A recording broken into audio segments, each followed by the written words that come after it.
लीजिए।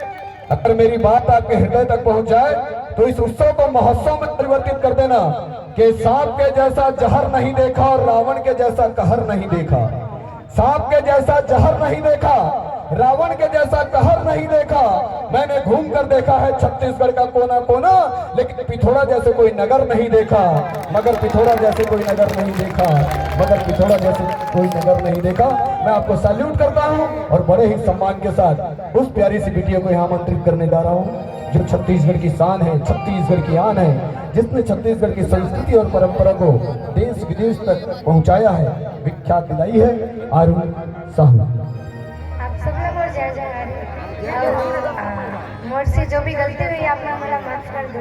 खबर की मैं नान चल नहीं कहूँ।